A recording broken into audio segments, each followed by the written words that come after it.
सभी भाई बहनों को प्रे वॉरियर हिंदी की तरफ से क्रिसमस की बहुत बहुत शुभकामनाएं। इस क्रिसमस पर प्रभु यीशु आपको और आपके पूरे परिवार को बहुत आशीष दे। आमेन। कहा जाता है क्रिसमस पूरे संसार में खुशी का उत्सव मनाते हैं क्योंकि इसी दिन हमारे प्रभु यीशु मसीह ने पूरे संसार के लिए, पूरे संसार के लोगों के पापों की माफी के लिए, सभी मानव जाति के उद्धार के लिए जन्म लिया। जैसा कि बाइबल बताती है, मत्ती के अध्याय 1 पद 21 में लिखा है कि वह पुत्र जनेगी और तू उसका नाम यीशु रखना, क्योंकि वह अपने लोगों का उनके पापों से उद्धार करेगा। बाइबल में आगे देखते हैं, मत्ती के अध्याय 1 पद 22 में ये सब कुछ इसलिए हुआ कि जो वचन प्रभु ने भविष्यद्वक्ता के द्वारा कहा था वह पूरा हो। यशायाह नबी की किताब में अध्याय 7 के 14 में इसके विषय में भविष्यवाणी की गई थी कि प्रभु आप ही तुमको एक चिन्ह देगा कि एक कुमारी गर्भवती होगी और एक पुत्र जनेगी। इसी प्रकार बाइबल में यशायाह अध्याय 53 के 5 में लिखा, परंतु वह हमारे ही अपराधों के कारण घायल किया गया, वह हमारे अधर्म के कामों के हेतु कुचला गया, हमारी ही शांति के लिए उस पर ताड़ना पड़ी कि उसके कोड़े खाने से हम चंगे हो जाएं।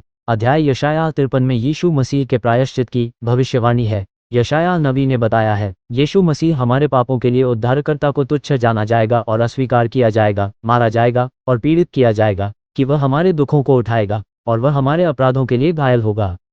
आइए हम आगे देखते हैं कि पवित्र शास्त्र बाइबल के अनुसार प्रभु यीशु मसीहा का जन्म इस प्रकार हुआ कि जब उसकी माता मरियम की मंगनी यूसुफ के साथ हो गई तो उनके इकट्ठे होने के पहले से वह पवित्र आत्मा की ओर से गर्भवती पाई गई। सो उसके पति यूसुफ ने, जो धर्मी था और उसे बदनाम करना नहीं चाहता था, उसे चुपके से त्याग देने की मनसा की। जब वह इन बातों के सोच ही में था तो प्रभु का स्वर्गदूत उसे स्वप्न में दिखाई देकर कहने लगा, ये यूसुफ दाऊद की संतान, तू अपनी पत्नी मरियम को अपने यहाँ ले आने से मत डर, क्योंकि जो उसके गर्भ में है वह पवित्र आत्मा की ओर से है। वह पुत्र जनेगी और तू उसका नाम यीशु रखना, क्योंकि वह अपने लोगों का उनके पापों से उद्धार करेगा। सो यूसुफ नींद से जागकर प्रभु के दूत की आज्ञा अनुसार अपनी पत्नी को अपने यहाँ ले आया। हेरोदेस राजा के दिनों में जब यहूदिया के बैतलहम में यीशु का जन्म हुआ तो देखो, पूर्व से कई ज्योतिषी यरूशलेम में आकर पूछने लगे कि यहूदियों का राजा जिसका जन्म हुआ है कहाँ है, क्योंकि हमने पूर्व में उसका तारा देखा है और उसको प्रणाम करने आए हैं। ये सुनकर हेरोदेस राजा और उसके साथ सारा यरूशलेम घबरा गया और उसने लोगों के सब महायाजकों और शास्त्रियों को इकट्ठे करके उनसे पूछा कि मसीह का जन्म कहाँ होना चाहिए।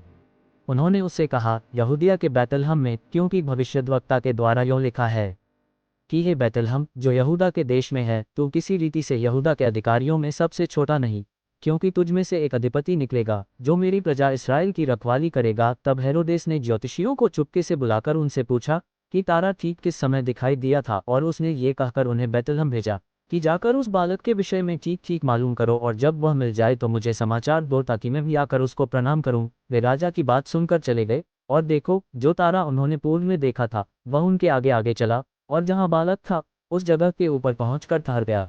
उस तारे को देखकर वे अति आनंदित हुए और उस घर में पहुंचकर उस बालक को उसकी माता मरियम के साथ देखा और मुंह के बल गिरकर उसे प्रणाम हुए। और उस घर में पहुंचकर उस बालक को उसकी माता मरियम के साथ देखा और मुंह के बल गिरकर उसे प्रणाम किया और अपना अपना थैला खोलकर उसे सोना और लोबान और गंधरस की भेंट चढ़ाई। और स्वप्न में ये चितनी पाकर कि हेरोदेस के पास फिर न जाना, वे दूसरे मार्ग से होकर अपने देश को चले गए। उनके चले जाने के बाद देखो, प्रभु के एक दूत ने स्वप्न में यूसुफ को दिखाई देकर कहा, उस बालक को और उसकी माता को लेकर मिस्र देश को भाग जा, और जब तक मैं तुझसे न कहूँ तब तक वहीं रहना, क्योंकि हेरोदेस इस बालक को ढूंढने पर है कि उसे मरवा डाले। वह रात ही को उठकर बालक और उसकी माता को लेकर मिस्र को चल दिया और हेरोदेस के मरने तक वहीं रहा, इसलिए कि वह वचन जो प्रभु ने भविष्यद्वक्ता के द्वारा कहा था कि मैंने अपने पुत्र को मिस्र से बुलाया पूरा हो। जब हेरोदेस ने यह देखा कि ज्योतिषियों ने मेरे साथ ठट्ठा किया है, तब वह क्रोध से भर गया और लोगों को भेजकर ज्योतिषियों से ठीक ठीक पूछे हुए समय के अनुसार बैतलहम और उसके आसपास के सब लड़कों को जो 2 वर्ष के व उससे छोटे थे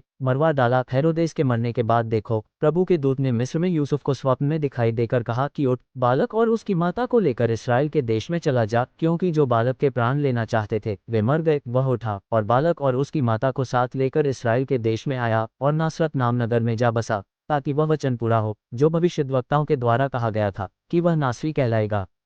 प्रभु यीशु मसीह पूरी दुनिया के लिए उपहार बन के आए, जैसा कि वचन में लिखा है यूहन्ना अध्याय 3 के 16 में, क्योंकि परमेश्वर ने जगत से ऐसा प्रेम रखा कि उसने अपना इकलौता पुत्र दे दिया, ताकि जो कोई उस पर विश्वास करे वह नाश न हो परंतु अनंत जीवन पाए। प्रभु यीशु ने कहा, मैं इसलिए आया कि वे जीवन पाएं और बहुतायत से पाएं। प्रभु यीशु उद्धारकर्ता बन के आए, प्रभु हमारे लिए सूली पर जान दी और तीसरे दिन जी उठे। प्रभु ने हम सबको पापों से आज़ाद किया और हम सभी को स्वर्ग का मार्ग दिखाया, ताकि हम अनंत जीवन के लिए जीवित रहे। आमीन। हालेलुया। God bless you.